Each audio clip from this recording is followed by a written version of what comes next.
વ્રત કથા કે જે ભગવાનના વિશ્વાસ સાથે શ્રદ્ધા સાથે વ્રત કરવામાં આવે તો આ વ્રતના ફળ મળે મળે અને મળે.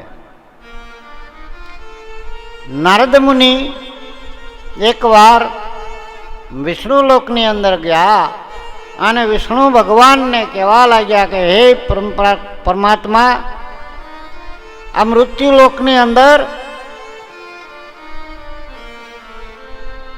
9 ગ્રહ, 27 નક્ષત્ર, આવા ગ્રહો જ્યારે આપણી કુંડલીની અંદર આડાઅવળા થતા હોય, આ ગ્રહ જેની દશા માઠી બેહવાની હોય, એના માટે કોઈ એવો ઉપાય છે ખરો? ત્યારે વિષ્ણુ ભગવાને બોલ્યા કે હે નારદ, આ તમારો પ્રશ્ન અતિશય સારો છે અને મૃત્યુલોકને અંદર જે કોઈને દુઃખ દરિદ્ર હોય તેના માટે મા ભગવતીએ દશામાના સ્વરૂપે ધારણ કરી અને અનેકના દુઃખો દૂર કર્યા છે. તો હે નારદ મુનિ, હું એવા વ્રતની તમને એક વાત કરવા માંગુ છું કે જે તમારા ગ્રહની દશાને બદલી શકે છે. આ વ્રત પૂર્વકાળે નળ રાજા અને દમયંતીએ કરેલું હતું. કારણ કે જ્યારે નળ રાજા અને દમયંતીને દુઃખ પડ્યું ત્યારે આ દમયંતી જે રાણી હતી એને આ વ્રત કરેલું હતું. નારદ મુનિ કહે છે, તો પ્રભુ તમારા મુખેથી મને કહે છે કથા સંભળાવો. ત્યારે વિષ્ણુ ભગવાને વાર્તા કહેવાનું ચાલુ કર્યું. નારદ મુનિને કીધું કે તમે સાંભળો.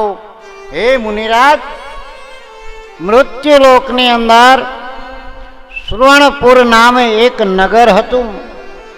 આ નગરની અંદર ખૂબ ધન ધાન્ય, ખૂબ લક્ષ્મી, હીરા માણેક રતન અનેક પ્રકારના ભરેલા હતા. આ રાજાનું નામ હતું અભયસિંહ અને તેના પત્નીનું નામ, મહારાણીનું નામ અનુંસા ગૌરી હતું. એટલે રાજા તો થોડોક અભિમાની હતો, ક્રોધી હતો. કારણ કે આને તો કાંઈ જરૂર હતી નહીં. દોમ દોમ સાહેબી હોય તો સુખમાં સાંભળે સાહેબી અને દુઃખમાં માને બાપ. માને બાપ એટલે શિવ શક્તિ હો, પાછા બીજા કોઈ નહીં. આપણા મા બાપ તો આપણી પાસે હોય જ તે, પણ જો હાંચવીને રાખો તો. એટલે એકવાર રાણી પોતાના રૂમની અંદર ગોખે બેઠા બેઠા જોતા હતા. એવામાં સરોવર કાંઠે ઘણી સ્ત્રીઓ ભેગી થઈ, સારા મજાના વસ્ત્ર અલંકાર પહેરી, સ્નાનાદિક સ્નાન કરી અને એક ગારાની સાંઢણી બનાવી અને ફરતી બેહી અને પૂજા કરેલી કરતા જોઈ એટલે દાસીને હુકમ કર્યો કે દાસી કે બોલો બેનબા, બોલો મહારાણી, સામે જે સ્ત્રીઓ છે તે બધાય શું કરે છે, તે શેનું પૂજન કરે છે, એ જરાક જાણીને મારી પાસે આવ. ભલે ભાઈ સાહેબ. દાસી જે સ્ત્રીઓ સ્નાન કરી અને પૂજા કરતી હતી, ગરબા ગાતી હતી, ત્યાં ગયા. જઈ અને એને પૂછ્યું કે અમારા મહારાણીએ કહેવરાયું છે કે તમે આ શું કરો છો?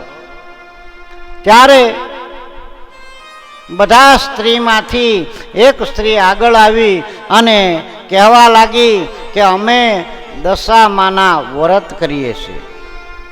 એવું? આ દશામાના વ્રત કરો છો? તો કે હા. કેવી રીતે થાય?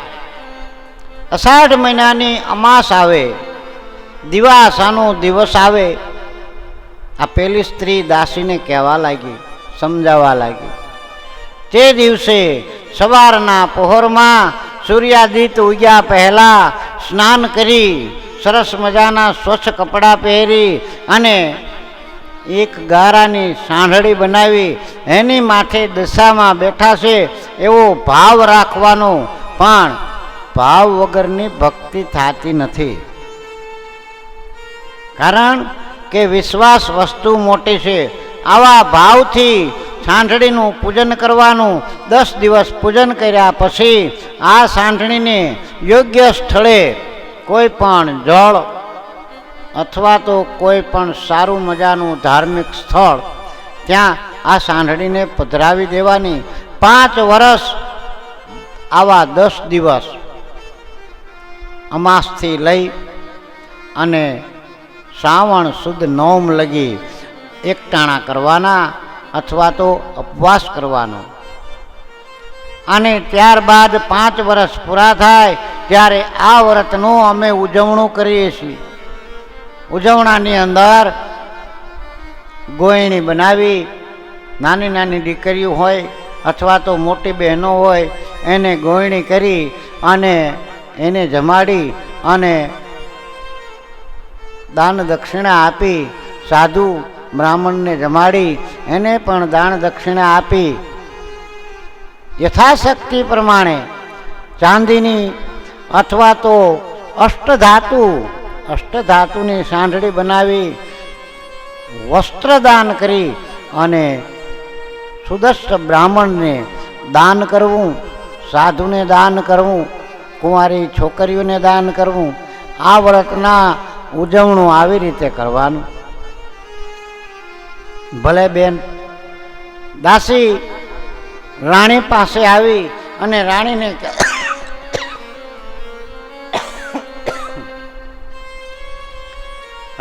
બધી વાત કરી છે. રાણીએ મનની અંદર વિચાર કર્યો કે હું પણ આવું વ્રત કરું, પણ પતિને પૂછ્યા વગર વ્રત કરાય નહીં.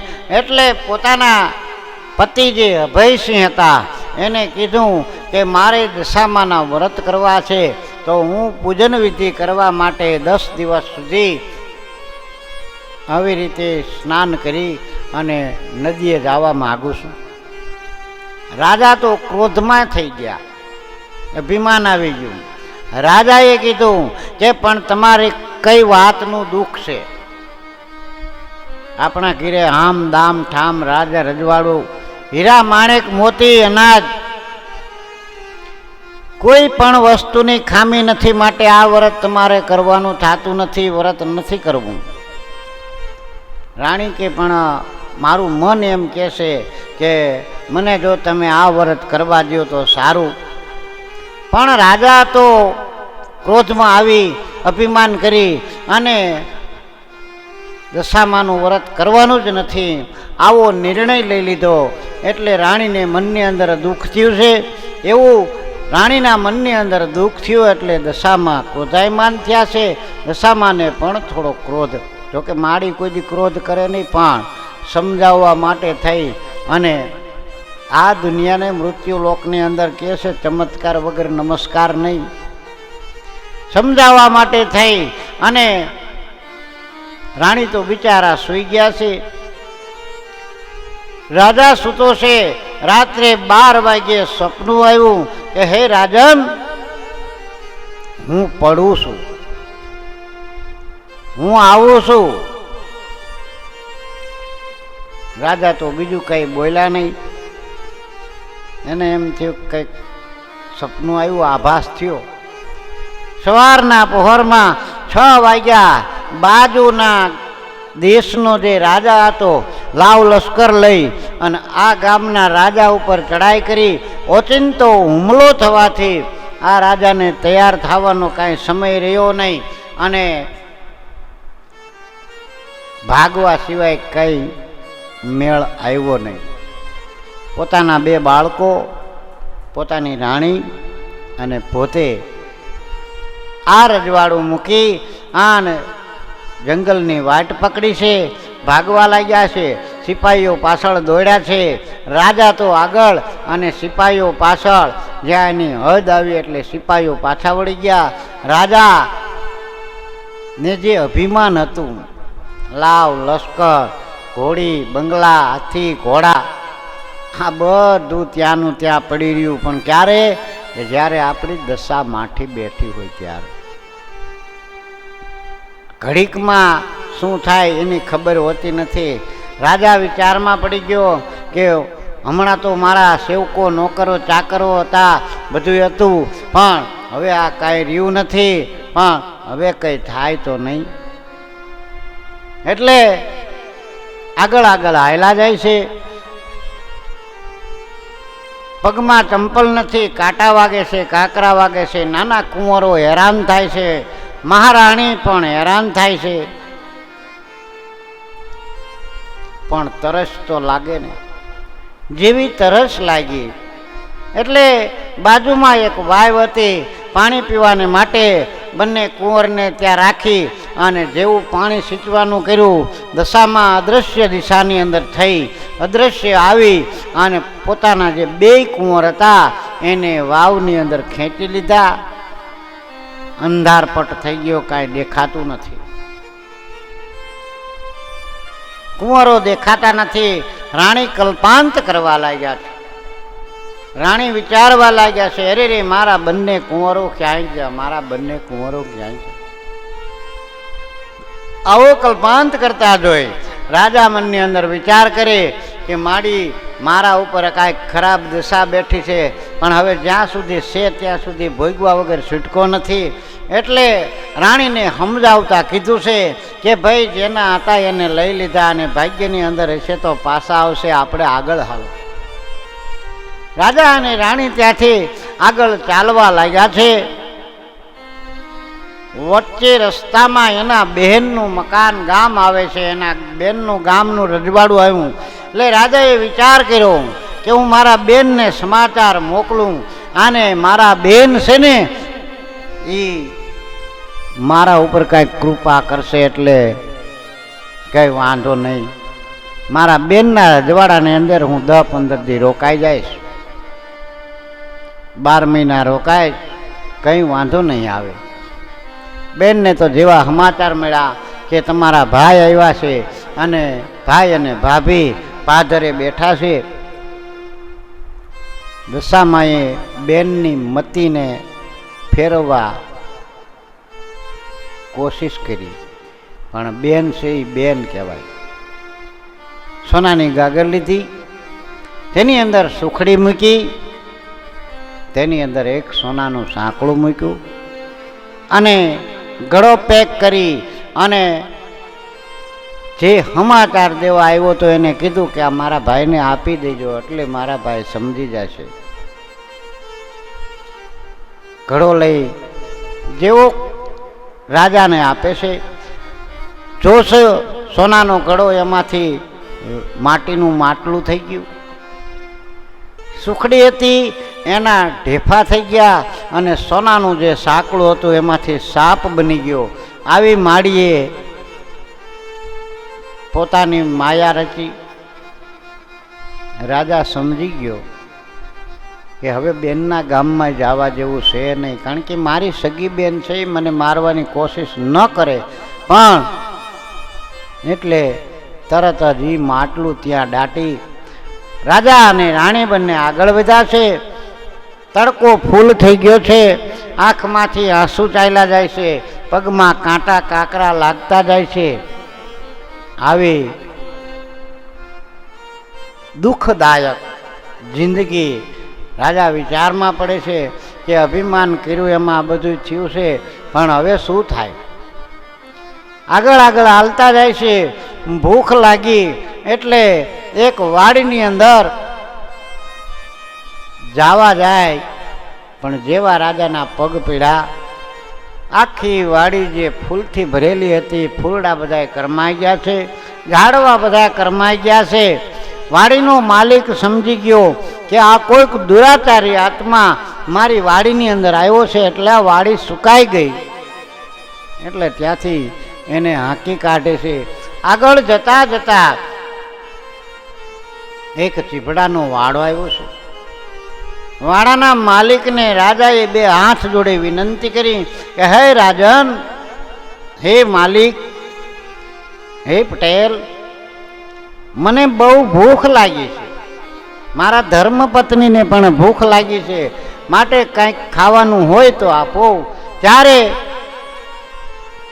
વાડીના માલિકને દયા આવી. એને એક મોટું સરસ મજાનું ચીભડું કાઢી આને રાજાને આપ્યું છે.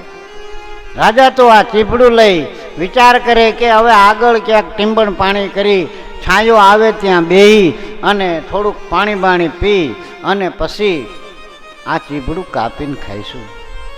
આવો વિચાર કરી અને આગળ વધતા એક વડનો સાયો આવ્યો છે અને વડના સાંયે બરાબર બે બેઠા છે. ખોળામાં આ ચીભડું રાખ્યું છે અને વિચાર કરે છે કે તમે પહેલાં સ્નાન કરતા આવો, પછી હું સ્નાન કરવા જઈશ. મહારાણી સ્નાન કરવા જાય. રાજાના હાથની અંદર ચીભડું. ત્યાં એ જ ગામના રાજાનો કુંવર 2 દિવસ થયા રિસાય અને કોક સગા વાલાને ત્યાં જતો રહેલો. સિપાહીઓ બધા ગોતવાને માટે નીકળેલા. ગોતતા ગોતતા જ્યાં પેલો રાજા હાથમાં ચીભડું લઈને બેઠો છે, મહારાણી નાવા માટે સ્નાન કરવા માટે ગયેલા. સિપાહીએ વિચાર કર્યો કે આજ આપણા કુંવરનો હરણ કરવા વાળો છે, તો જેવું ચીભડું હતું એ દશામાએ પોતાની માયાથી કુંવરના જેવું મુખ બનાવી નાખ્યું. સિપાહીઓએ રાજાને પકડી લીધા વગર વગર લુગડા.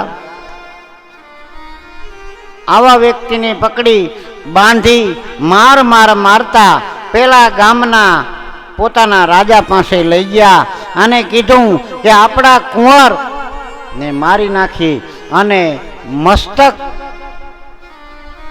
આ લઈને બેઠો છું, એને અમે પકડીને તમારી પાસે લાવ્યા છીએ. તમારે જેને શું સજા કરવી એ સજા કરો. આવી વાત સાંભળી રાજા ક્રોધાયમાન થયા છે. પોતાના એકના એક કુંવરના મૃત્યુના સમાચાર સાંભળી રાજા અતિ ક્રોધમાં આવી અને કીધું કે એ વ્યક્તિને કાળ કોટડીની અંદર જ્યાં સૂર્યનો પ્રકાશ ન આવે એવી અંધારી જેલની અંદર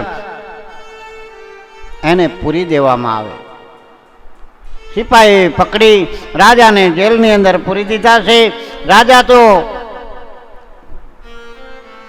ઘણા બધા દુઃખી થયા, પણ અહીંયા કંઈ હાલે એવું હતું નહીં. આ બાજુ રાણી રાજાનું અચાનક પકડી જવાથી એકલા પડી ગયા છે. ગામની અંદર ભિક્ષા માગી પોતાના પેટ ભરવા લાગ્યા છે. આમ કરતા કરતા 1 વર્ષ પુરુષ થયું છે. અષાઢ મહિનો આવ્યો, અમાસ દિવાસાનો દિવસ આવ્યો. ગામની અમુક સ્ત્રીઓ સારા વસ્ત્રો ધારણ કરી હાથમાં પૂજાના થાળ લઈ નદીના કિનારે જવા હાયલા જાય છે. એવામાં મહારાણી જોઈ ગયા.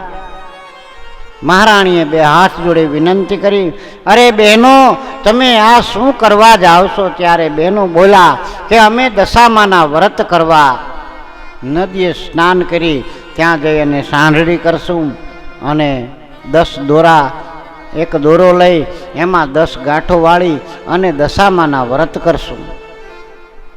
મહારાણીએ મનોમન વિચાર કર્યો કે મેં 1 વર્ષ પહેલાં વિચાર કરેલો દશામાનું વ્રત કરવાનું, ત્યારે મારા સ્વામીનાથે મને ના પાડેલી, પણ આજ મારા સ્વામીનાથ તો છે નહીં. મારા સ્વામીનાથને 2 હાથ જોડી પૂછી અને વિનંતી કરી અને કહું છું કે હું પણ દશામાના વ્રત લેવા માગું છું. તો બહેનો, મને તમે સાથે રાખી અને આ વ્રતની પૂજન વિધિ શીખડાવો. મહારાણી બહેનોને દયા આવી ગઈ છે. સાથે લઈ અને ત્યાં જઈ અને એક દોરો લીધો છે. દોરાની અંદર 10 ગાંઠો વાળી છે. દશામાનું સ્થાપન કર્યું છે.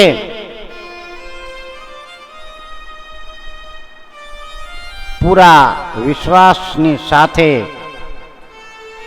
પૂરા ભાવ સાથે દશામાના વ્રત એકટાણા કરવા એ તો ઠીક છે, પણ ઉપવાસ કરી અને રહેવા લાગ્યા છે.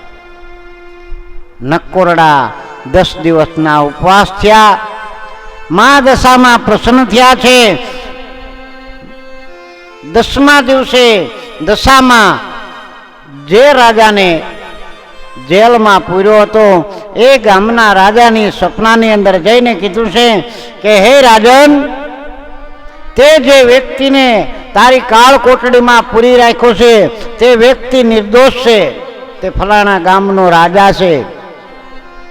તારો રિસાયેલો પુત્ર કાલે સવારે પાછો આવી જશે, માટે તું એને છોડી મૂકજે.